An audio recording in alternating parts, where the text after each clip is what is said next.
life is fragile, man. There's so much stuff we could have got into with GVO, with health and wellness, man. It's our communities is going through stuff, man. The detention center is giving back in the community. I don't want to implicate nothing, so I ain't gonna say his name. Thorough dude. And he says, like, he's asking me more about school. And he's like, he just stops mid-convo. Mind you, this is the convo where we're talking numbers and product. Yeah. Mm-hmm. Just strictly numbers, product, how much, frequency, and all that. He stopped me mid-convo and he's like, yo, like, we ain't doing this no more. Like, he's like, yo, we not doing this no more. And I'm like, bro. I'm looking at him, big dude, thorough dude, bunch of tats, tall, deep ass voice. You know, so I'm looking at him like, you know, I can't really challenge him. I ain't know, you know what I mean? But I'm like, what you mean? Like, this is why we just met up. Get to the cake. I'm on a mission for maze, no matter how long it's gonna take. I could just see it already. Give me that new Benz or the Wraith. Watching my own back where I'm from, it was never safe. Yeah. Need 100 M's up in the safe. Last chance, life a movie. Roll another one and get baked. Mix the honor wealth with the Gucci. Yeah. What's going on, everybody? Super excited. Thank you guys for listening, tuning in. Episode number 10 of BTL Podcast. This episode is about to get very interesting. We have a phenomenal guest today, longtime friend, an inspiration, a role model to me in many ways. Kyle, bro, appreciate you for taking some time out of your day. Absolutely.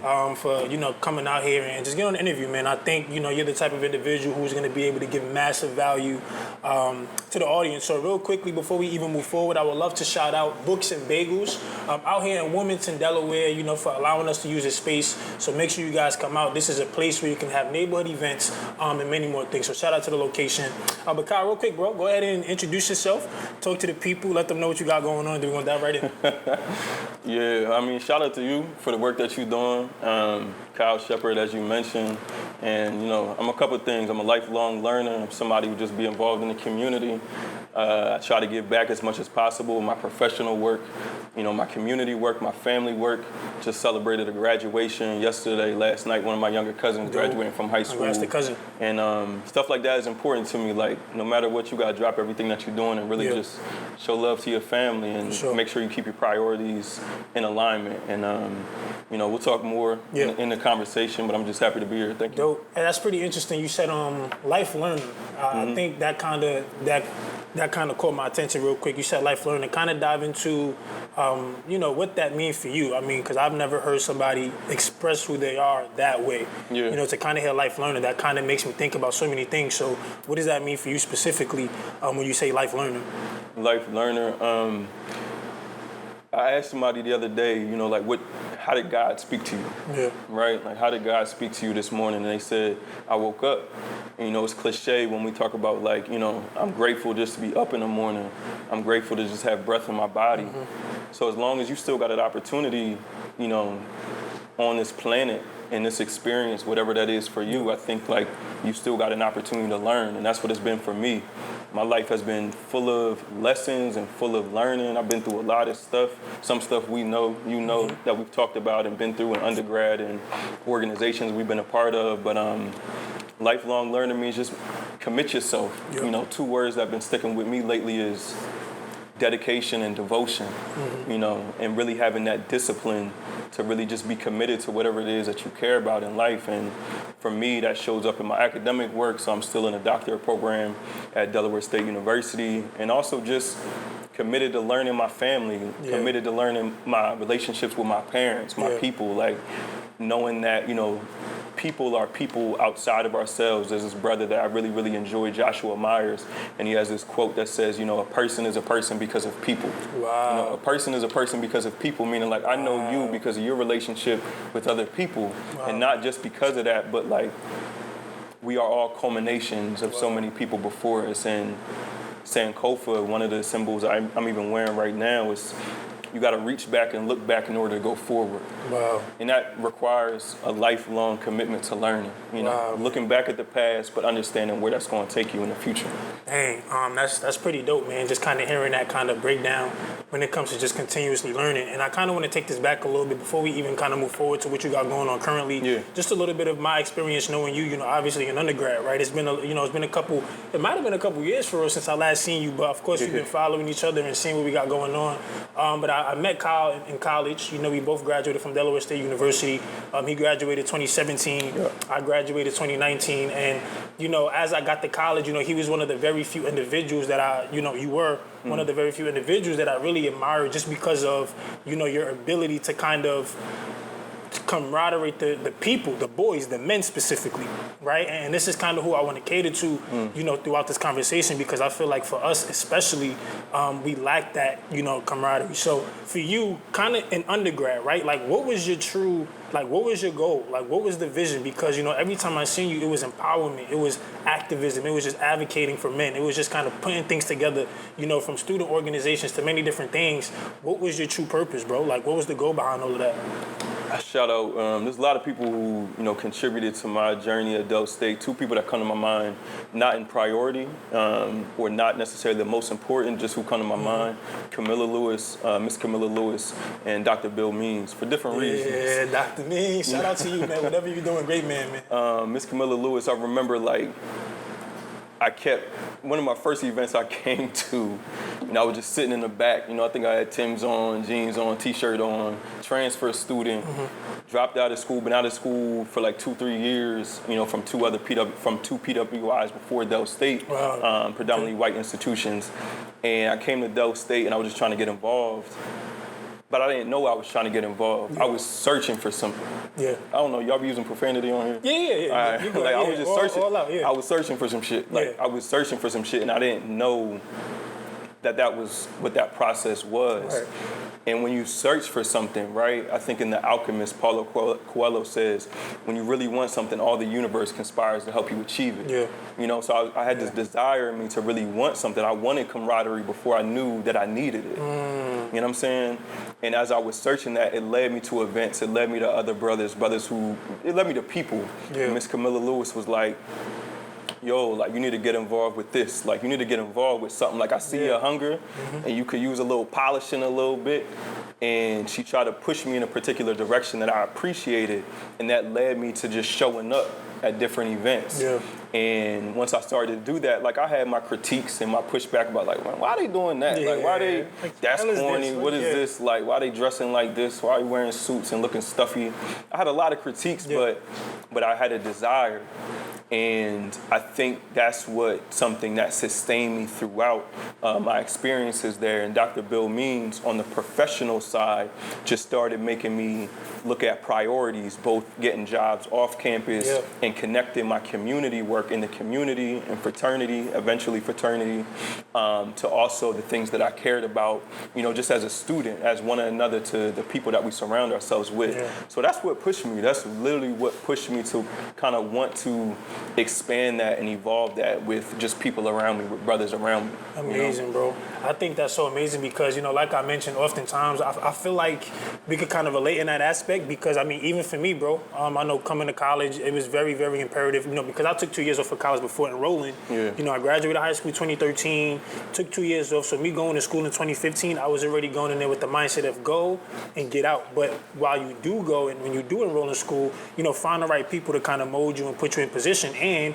shout out to Dr. Bill Means, but I would kind of like to highlight, you as an individual, because like I said, when I saw you and just the impact that you had and a few other individuals, it was just kind of inspiring. It was man, because I was so focused on football at the time, it was maybe God is telling me I got to shift toward something else. And with me saying that, I want to ask you, was there ever a moment throughout, your collegiate career where it was God was just giving you signs, I know you're very big on faith. So was there a moment when you was in undergrad, that you was just what, maybe this is just God telling me this is it.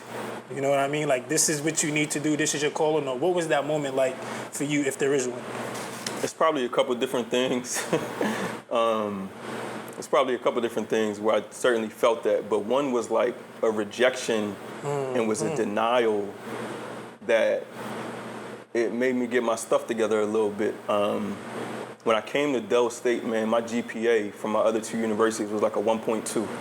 Okay. Right. Man, look, we relate. I failed out of my first college. The next one I went to after that, my sophomore year at the other PWI, I ended up getting kicked out because of some. Had my folks up there, some of my homies from the community, and you know, they say we got into an altercation. They said we got into an altercation with some of the security there and whatnot, and you know, I ended up had to leave that university. So when I came to Del State, like my grades was terrible. Yeah. Right, and I'm just trying to like get back. I'm trying to like mentally like just be like, all right, Kyle, like you can't be BSing this stuff no more. Like you gotta be hungry, and you gotta surround yourself with hungry people. Right. So in each class that I was taking, I was just pushing myself, like, you know, and that requires you to do different things. You know what I'm saying? Whatever your skill set is, whatever your niche is, your strategy is to get out of that class, get out of it. You know, pass that class or do what you need to do. So there's one particular class I ended up getting a D in. I ain't gonna name the professor and name the class. And I'm like, yo, like, damn, like, this, I'm not trying to go back to this right now. Right. Like, and it was frustrating me. And I met the professor like in their office hours. I went to them afterwards, you know, trying to talk to him, trying to like, trying to finagle a little bit, like gift the gab and all that. Professor let me talk, listen to me, and then he looked at me and was like, I said, you know, this is the only class I'm kind of struggling in, yada yada. Professor was like, Kyle, truthfully, I don't care about any of your other classes or what you got going on. Like, I'm not doing anything to change this grade. Damn. And I'm looking at him like, dang, like that, like that's. He just let you say the whole spiel too. Let me say the whole spiel. And I felt a lot of different ways in that moment. But it made me like, okay, you know, like taking a step back is not a setback, right? Like you can back up, going back to Sankofa, like looking back in order to go forward. For me, that was a moment to be like, all right, Kyle, like, who are you right now? Like, what was you called here to be? And in those moments, you know, I think about my family, I think about my parents, I think about the young ones coming after me, my little cousins, I think about the community I come from, the people I grew up with. Yeah.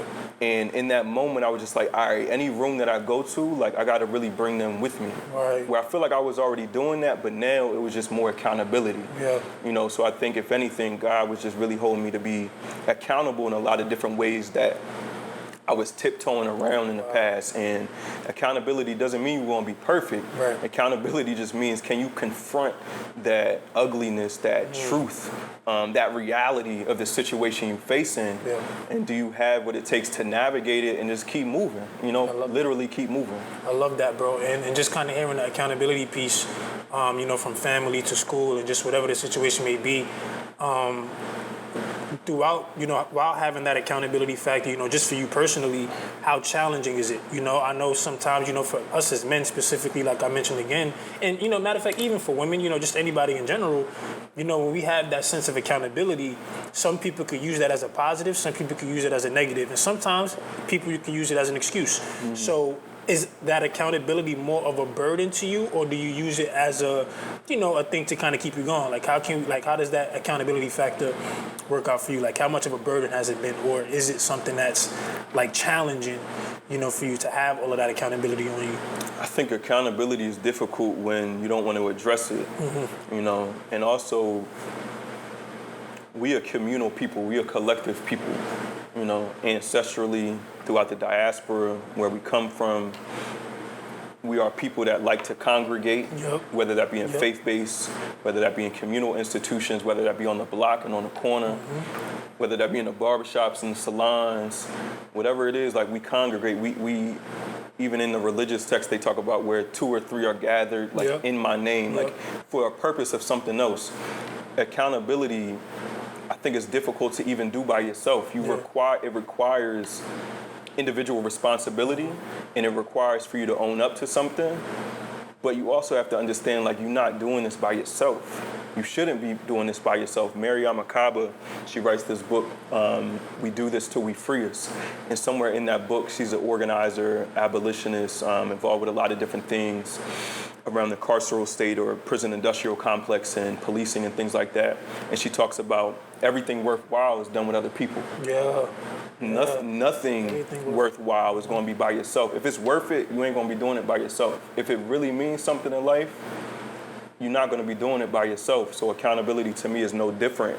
And I think that's a challenge, that people often have with it for a variety of different reasons. But it's when they try to walk through that path alone. Yep. And it shouldn't be.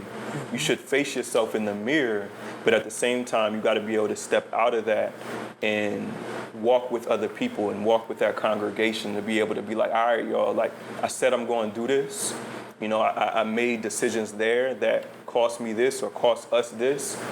And now here's what I'm doing in this light to be able to address that. And that takes work. Yeah. And going back to lifelong learning, that's a lifelong process, and everybody not going to get down with that. Yep. Everybody's not going to be pleased at how you operate, right? And for different reasons, and you got to chalk that, and you got to really you got to understand the decisions you made that got you to that point as to why you're viewed that way. And everybody not going to love you, everybody not going to like you, but you keep pushing, and as long as you still got breath in your body and blood in your bones, that's our opportunity to just try to improve. That's inspiring, bro. And I kind of want to backtrack a little bit and talk a little bit about your upbringing, just because I know, man, it's some people, we had a conversation, before we started recording and everything. You was just talking a little bit about, you just care about people, bro, right? You just care about the work, the community. You care about people. You honor and cherish friendships, relationships. So as a kid and, growing up, what made you, was you and your family close? What made you, cherish that so much, right? What made you care so much about the community to really, do work for them, right? What made you care so much about cherishing these relationships? How was that childhood like? Was there anything in your childhood specifically that made you want to be that way? Or was it just you've had certain experiences that made you say, you know what, I just care so much about where I'm from, and better yet, the world for real. So what kind of helped you become that type of individual? Yeah, that's a deep question, man. That's a deep question. My family, they love in a variety of different ways. Yeah. Both my immediate family and my extended family, my broader family, both my blood family and the family that we create also. I just see them care for one another, right? Cook, right? Meals, laughter, grieving processes, funerals, through loss, showing up for one another, watching each other's kids, and everything ain't perfect. Family got their issues, but that's one of the first places I got this saying in grad school that I kind of say to myself is about seeing the community as a classroom and seeing the classroom as a community, right? Where if a classroom has everything it needs, what's in there? What's making that classroom shine, right? What type of supports are in there? Is the child fed, right? Clothed, right? Is there additional resources in there? And the community is the same way, where a community, so many of our youngins right now, and I'm gonna get to the question, so many youngins right now, one of the things that made me divert and pivot from being a psychologist in the true practice of it from undergrad, which was my degree in drug and alcohol counseling, it was relying only on the people who walk through the door to get counseling, quote unquote. And the same thing with education. And my master's level was I'm only relying on the kids that's coming into the school, into the building. But every time I drive through my community, right, I'm looking at the young boys that's outside the Chinese store with a Dutch. It's 10 o'clock in the morning on a week. I want to engage them because somebody on the block, somebody in their neighborhood, somebody's building a relationship with them, or they already have one. That was as proximate as I was trying to get it with the things I wanted to learn. And my family, they were just people who, when you're not doing what you need to be doing, they just gather you right back a little bit. They pull you right back in.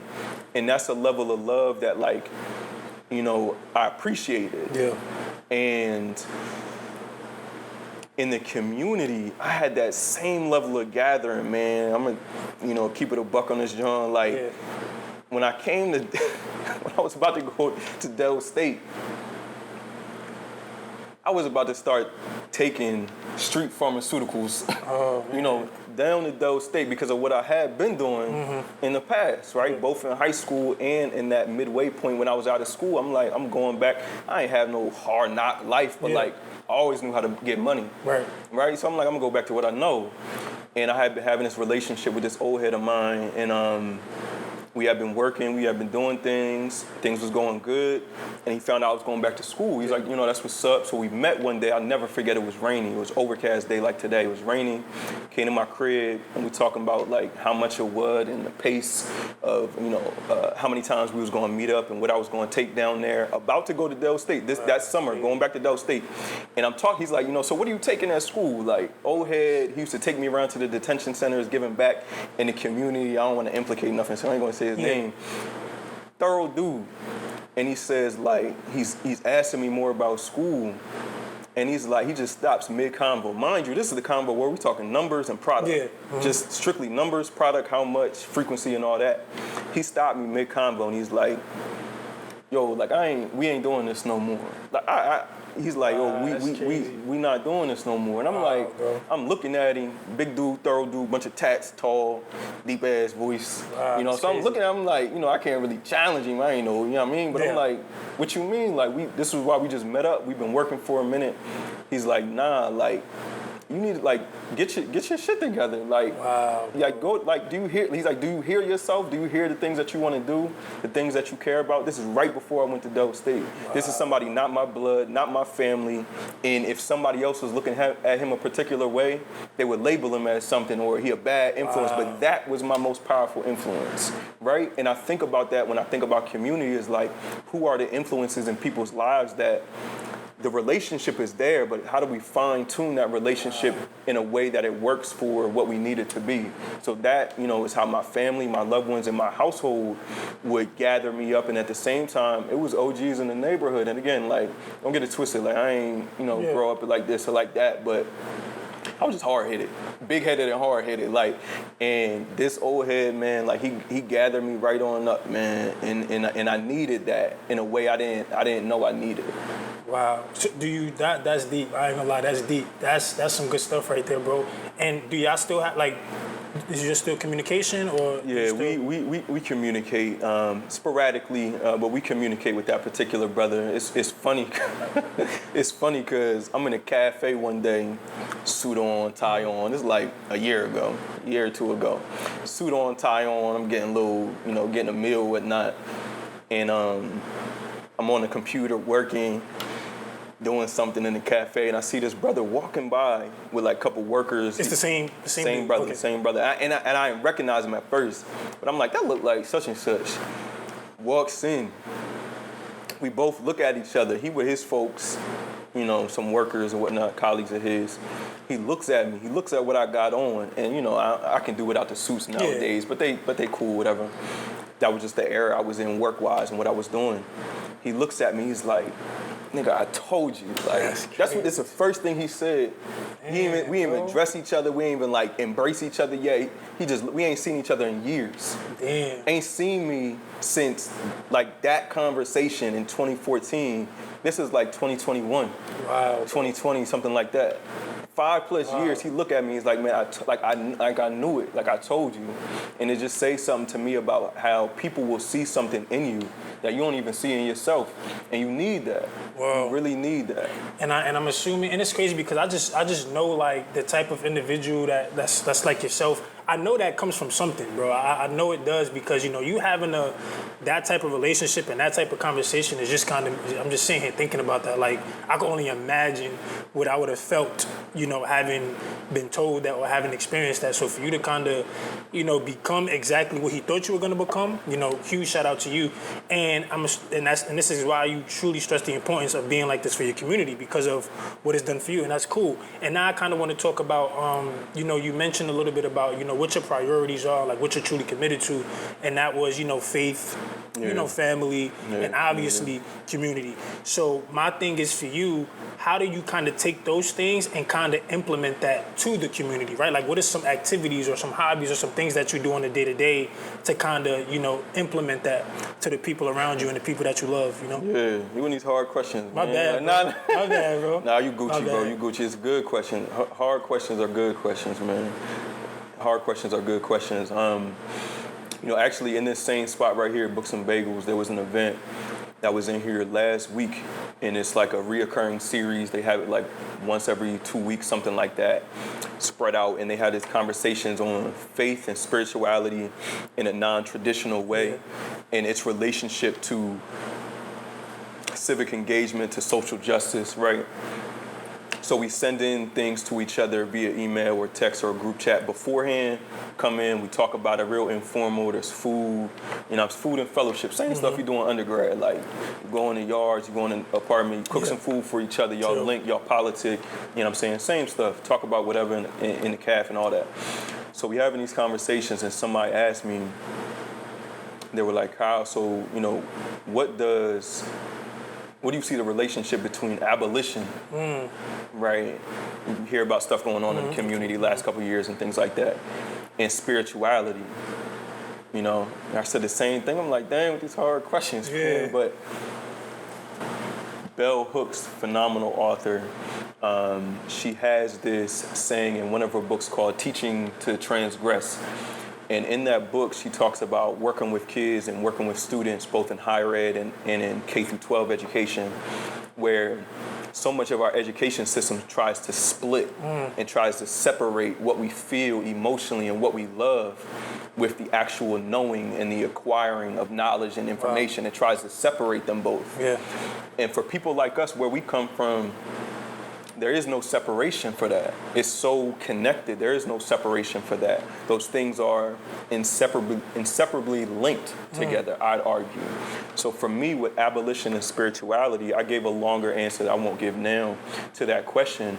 But between faith, community, and family, I think understanding one, they're already connected, right? Whatever your higher power, you believe in ancestors, you believe in Allah, you believe in God, you don't believe in God, but you believe in the universe, you believe in yourself, whatever it is that you believe in, you have a faith in something, you believe in something, you believe something.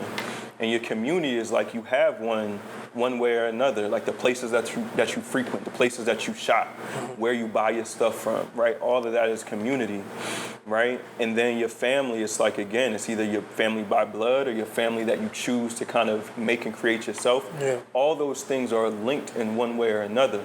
So for me, seeing that connected with something like the word social justice or the word, like, I'll just go back to community because there's a lot of buzzwords out there now, but it's understanding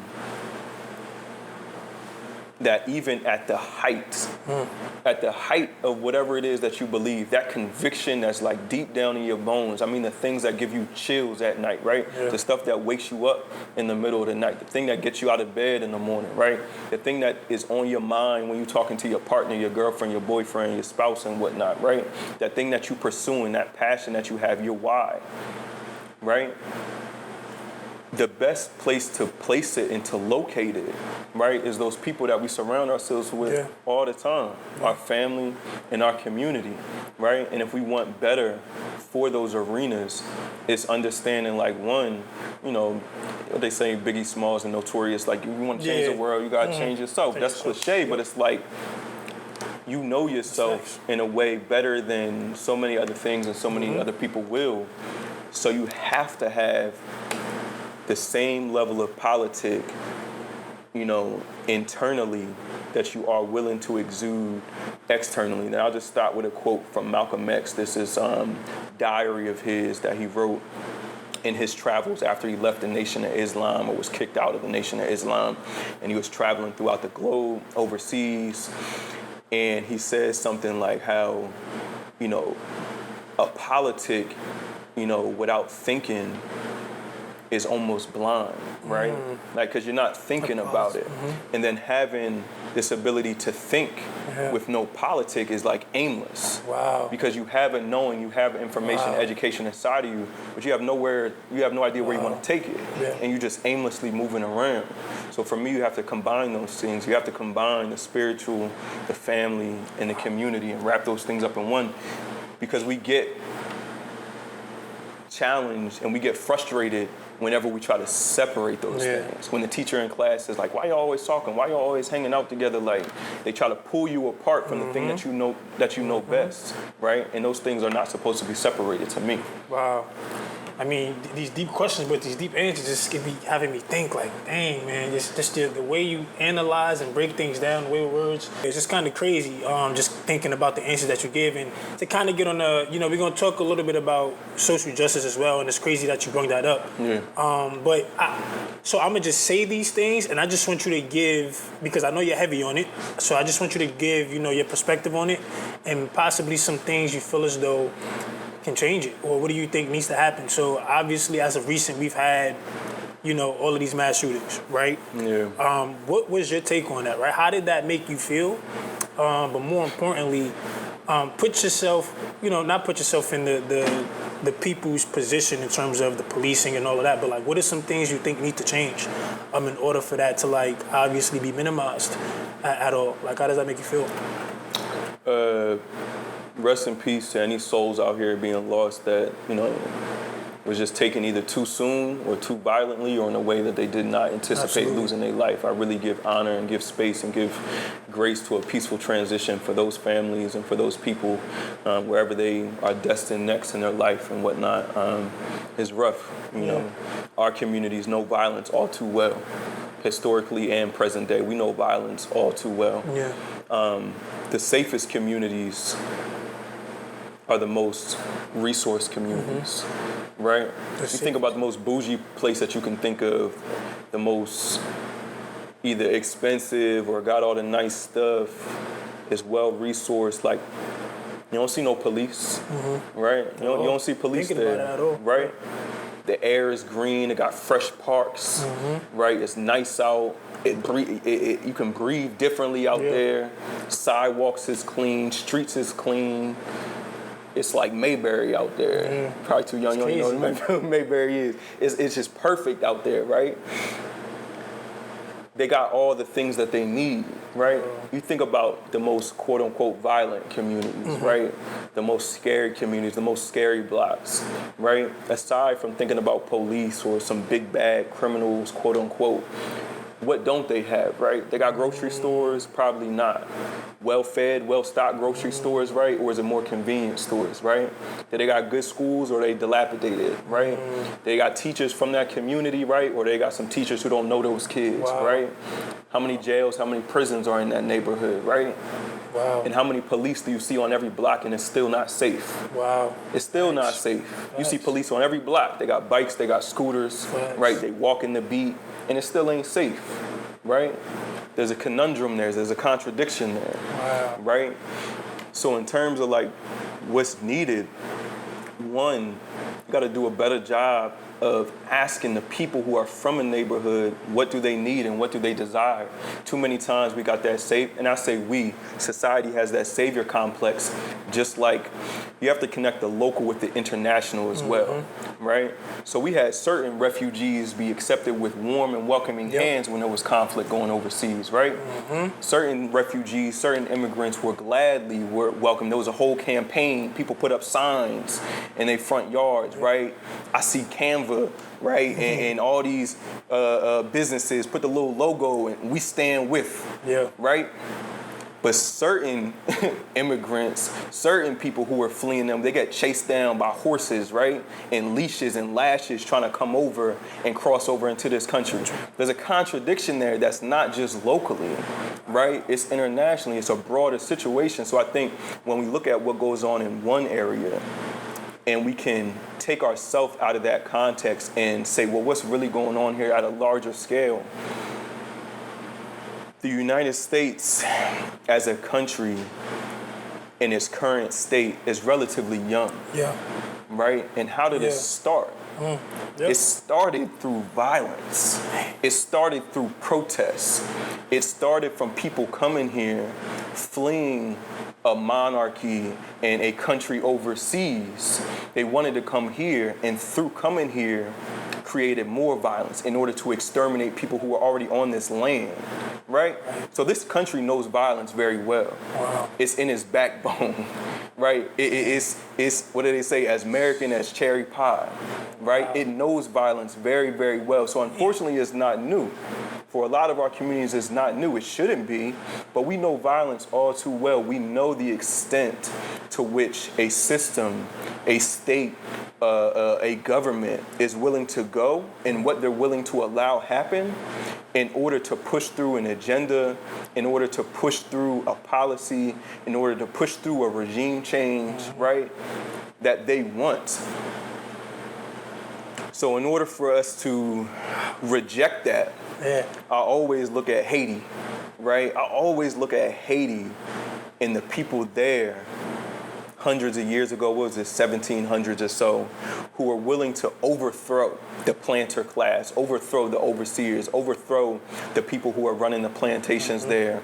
And they were not the only country, the only people to, spark a rebellion. There was rebellions always going back to, overseas on the continent of Africa who were rejecting the colonizer from coming in to their land, right? People should look this thing up. People should research and really dive further, beyond whatever it is that you taught. Ask questions and dive deeper. Yeah. They rejected that, right? They pushed that back. They rebelled. We've always been a rebellious people. Rebellion should not be something that we fear. It should not be a label that we run from. Rebellion, right, keeps us alive. Yeah. It's a survival thing, right? Our bodies rebel when it faces COVID-19. It pushes back. Yep. It fights back against something that is infiltrating, right, its system. It's an outsider coming in trying to cause harm, so it pushes it back, right? Yep. So the same way that has happened overseas, the same way that happens in our body, it's the same way it happens now, where you have people willing to go and pick up arms and go to a grocery store miles away from where they live to commit violence, right? You have people by the hundreds and the thousands on January 6th, in 2021, willing to travel, one, to uphold an election. I won't even get into politics of that extent.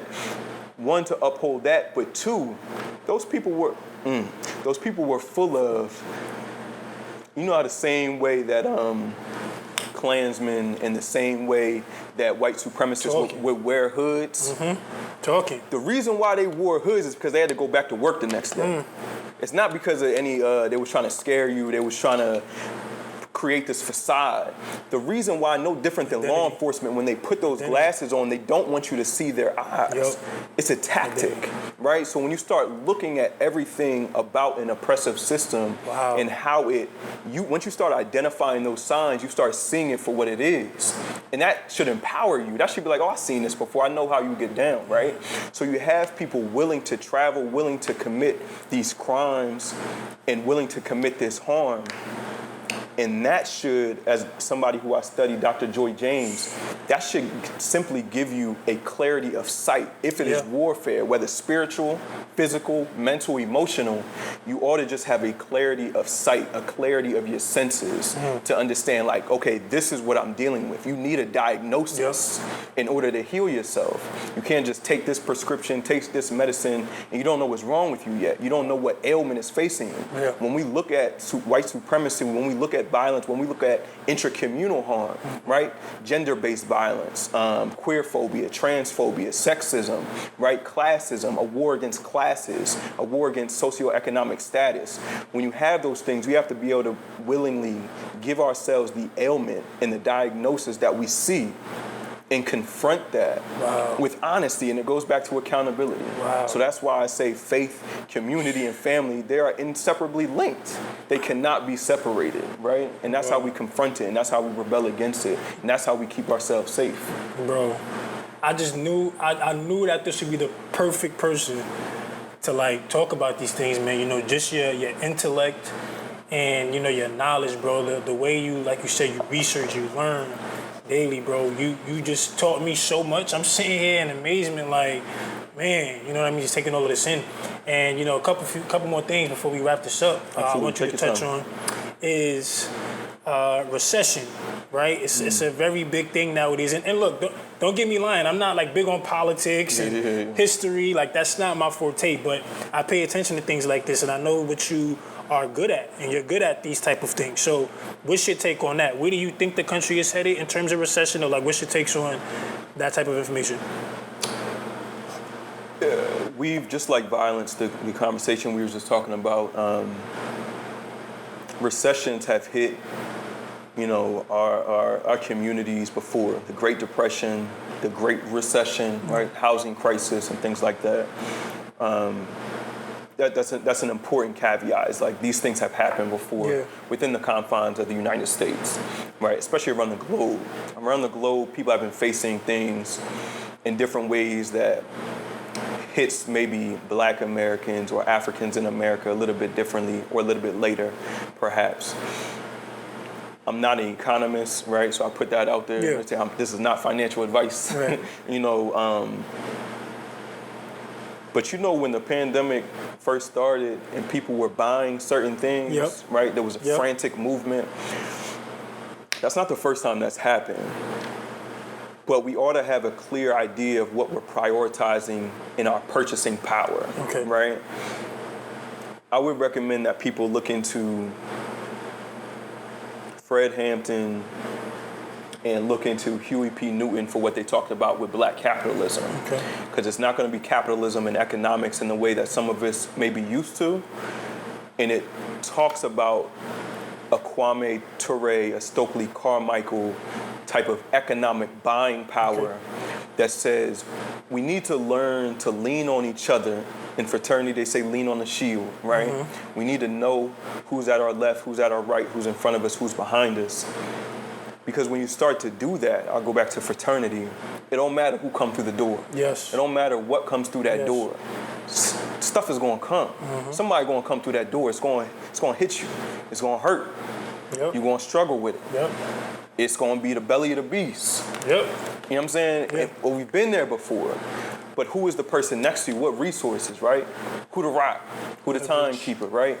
Who got the medic supplies, right? Whose needs is what? You worry about each other's needs. It goes back to the safe communities thing. The safest communities are not the most policed, right? They're the most well-resourced, the most they have the things that they need. Absolutely. So in times of a recession or any type of economic collapse, economic crisis or uncertainty, volatile, I think they talk about with the market and things like that. I know a little something. I know a little something. Not that much. It's like, well, where else are your investments at? Yes. Right? It's volatile if you have all your eggs in one basket. If you got all your hopes and your dreams in one thing, that has its pros and its cons. I'd recommend that people share their baskets, right? Horizontally, across the board, sideways. Who are the people to your left? Who are the people to your right, right? Understanding when we think about Black communities, back in the day, quote unquote, like you had a teacher on a block, you had the doctor, right? You had the shopkeeper, you had the blacksmith going way back. You had the blacksmith, you had people good at trades, right? You had people good at business, you had people good at convening, you had the pastor, you had a community like a classroom that has everything it needs. Stuff is always going to come through that door. Absolutely. Right? We can't prevent that. Our bodies are going to fight against invasions of infection. Right? That's going to happen. We're going to have our sneezes, our coughs, right? I don't know why I keep going back to this analogy. We're still in a pandemic, but it works. People understand. It makes a lot of sense. So we got to make sure, like, what things do you have in your medicine cabinet, right? What do you have at your disposal? Because the goal is not to be perfect. That's not real. We're not robots, right? Our communities and our livelihoods are no different. We should not be thinking as autonomous, programmatic robots and computers. We ought to think like humans. We ought to think like beings, and we ought to think about and be thinking about people who we care for another, right? What do you need? We ought to just start asking the people next door and our neighbors, bro, what you need? How are you, man? You big on that, man. You big on that as an individual, as a person. I know you. Be like, yo, how are you? Genuinely, right? And what do you need, right? And I think that's something that we ought to be diving into during potential moments of recession is stocking up on the things that we prioritize. I remember this sister said, people trying to collect all this toilet paper, you need to be like getting more rags and washcloths and things like that. Like, it go back to who we was overseas. Like, yeah, countries overseas in our continent in Africa, like, they ain't never have these goods and services that we think is so normal. Here in other places, they don't got that. But they think differently with another communal mindset of like, what can I reuse? What can I repurpose? And that's really the goal. That's really the value. That's really what ought to be cherished. No different than they cherish the medicine man, the conjuring woman, the healer, the medicine person. I said that, the educator. They cherish that. They cherish those village people. And I think that's where we ought to be at in times of potential recession, depression. Those things are going to go on. They're going to happen. But we ought to just start asking and checking in on our neighbors more about, like, how are you, bro? What do you need? How can I support you? What do I have that, you know, can assist you? And how can we take care of each other better? Wow, bro. All in all, man, use your resources, bro. You know what I mean? And in addition to that, that's pretty much, you know, in a nutshell, man, use your resources. I think sometimes people overlook how important it is to truly, you know the resources, you know what I mean? And you kind of broke it down to a T. Like, we need to cherish people more. I think that's something that's very, very necessary, especially throughout a time like this, because whether you know them or not, the more people you're exposed to, the more resources you have, right? And I think that's how we, you know, you don't want to look at somebody as a resource, but the more relationships you build and the more people you know, you're just better off, you know, with possibly having that thing that you so desperately need, especially through a time like this. So you broke that down to a T. But let's kind of, you know, get a little jokey in here. You know, last time I saw Kyle, he had a haircut.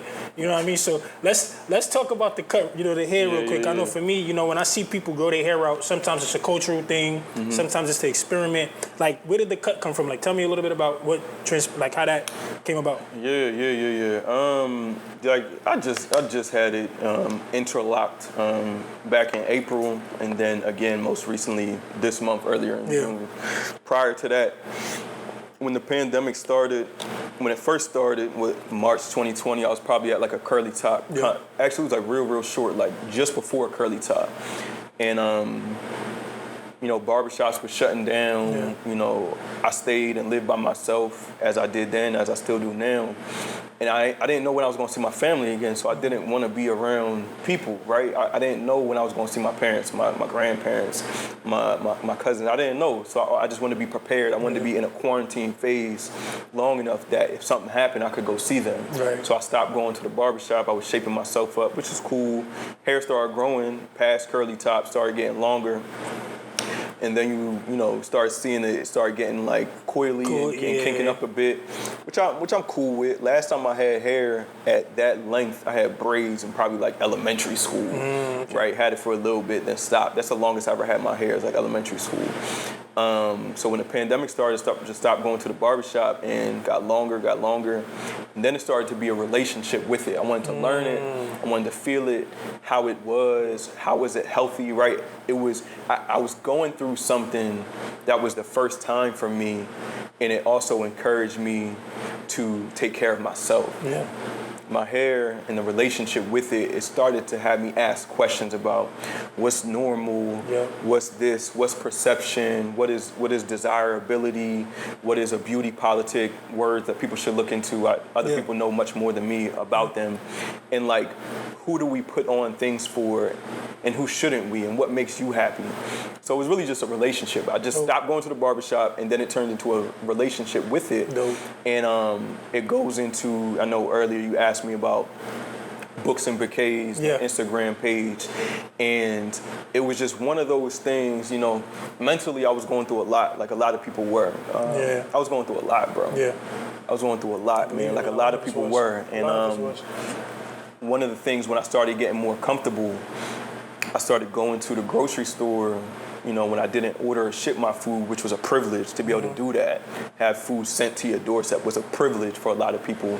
So when I finally started going back into the grocery store, still in the height of the pandemic, I just started buying myself flowers, right? Started buying myself bouquets of flowers. And I was always reading different books, posted them on one of my IG stories, and people were like, yo, what you reading? What book is that? Like, asking me questions, and I'd be like, damn, like, I just posted it on the last one, like, look at that. And I was like, well, Kyle, like, people are interested. Like, they, you know, like, change up how you feel about that. Yeah. Right? And this goes back to the hair as well. I had to start giving grace and giving kindness, not just to other people, but I had to give it to myself first. I had to give myself grace, I had to give myself kindness, right? And the books and bouquets, like the reading, the flowers, as well as the relationship with my hair, it allowed me to be softer. It allowed me to be more vulnerable. It allowed me to be more patient, more understanding. And it's a process. Yeah. People with longer hair, women and folks would tell you much better than I can. Like, it's a process. And no different than when somebody dicing you up with a nice cut. Like, it's an art. It's an art. It's a beautiful art, and it's a process. And that's a little bit where it's been at now. But just like Sankofa, reaching back to go forward, the longer I started to grow it and started to allow it just do its own thing, I try to have it as less manipulated as possible, you know, do semi-free form is what some people will call it. It's teaching me about me, like who am I in my most natural self? Yeah. Right? Yeah. Not in some Erykah Badu waving incense everywhere. Shout out to, you know, I listen to Badu, she dope. But like, who are you in your most organic, your highest self, your most nourished self, your most healed, your most healthy self? Who are you? Yeah, man. It ain't perfect. We ain't looking for perfection, but who are you? Because that person that you can commit to looking at in the mirror, that's gonna be the one you living with for a minute. That's you. Yeah. You know, so the hair was like that, and books and bouquets as well was a process for that. Where like the thing that I'm willing to nourish for myself, I wanted to give it back. Yeah. I wanted to share it back with other people because I saw that the more that we do that for ourselves, it allows us to again be in communion and in community with other people and to share that and to struggle with that in a solidarity type of communal way, you know, so. Man, that's deep, bro. See, that's super deep. I think that's powerful, man, just for you to experience that and go through that. So you know, we're gonna wrap up. What's next for Kyle, man? Like you know, you talk a lot about, you know, the politics and, you know, the learning and, you know, the community and all that, but like what's next for you personally, man? Like what's the next big thing or experiment? Like what's some things you got going on, you know, after this? If you don't mind sharing, of course. Yeah. I'm willing to, and I'm desiring like having a family of my own. Man. Oh man. And like I'm trying to be. There you go. I'm trying to be open to that. I wrote it down. I journaled about it. I'm trying to build a lot of relationships in my immediate family. I'm trying to shout out to Kevin Sheppard Jr. That's my brother. Shout out to Carmen Sheppard. That's my mother. Shout out to Kevin Sheppard Sr. Shout out to family.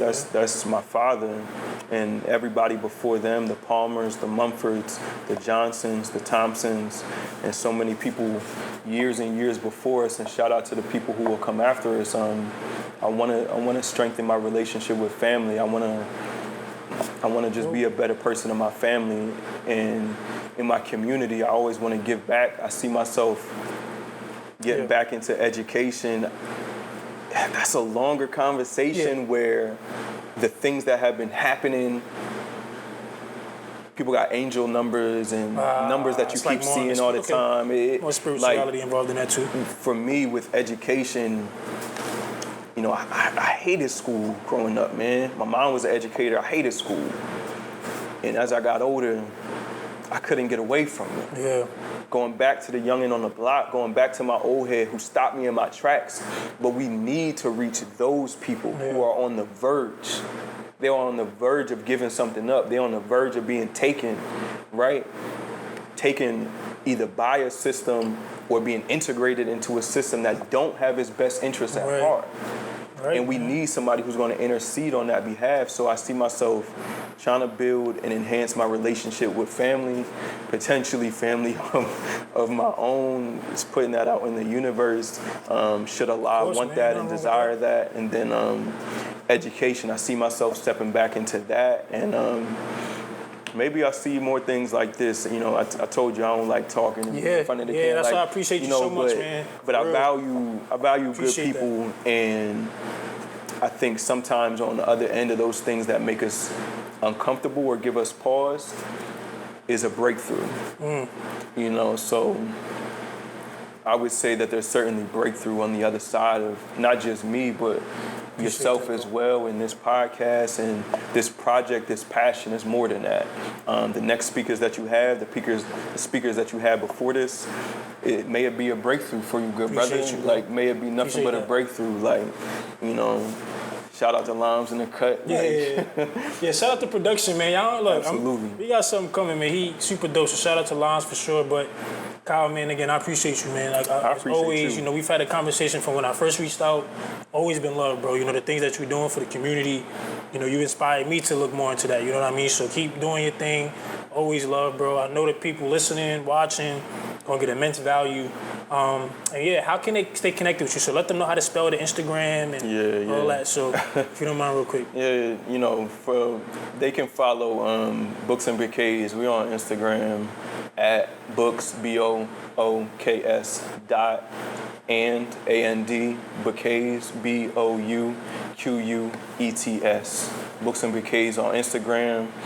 You can hit me up through there, and then like this one folks, they saw me speak at one of Dell State's opening in Wilmington. They got a new graduate campus, and this person said to me, shout out to them, they know who they are, and it's my folks, I'll just leave it at that. But they was like, yo, like, whenever I see you, like you be in the community. Yeah, and I remember bro, you said that, and that's how people can get in touch with me, like, if you in the community, I'll see you.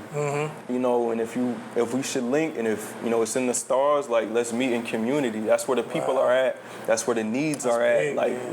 let's meet in community. That's where people can find me and reach me. And that's dope, bro. Vice versa. Appreciate you, man. Again, if you've enjoyed listening, please make sure to hit the like button and subscribe. Leave any comments, you know, remarks. You know, we definitely gonna make sure to reach back out to y'all. But Kyle, again, bro, I appreciate you. Let's run it, man. Have a good one, bro. Absolutely, brother. I appreciate you, man. Get to the cake. I'm on a mission for maze, no matter how long it's gonna take. I could just see it already. Give me that new Benz or the Wraith. Watching my own back where I'm from, it was never safe. Yeah. Need 100 M's up in the safe. Last chance, life a movie. Roll another one and get baked. Mix the underwealth with the Gucci. Yeah. You know when I get up in it, I promise you gon'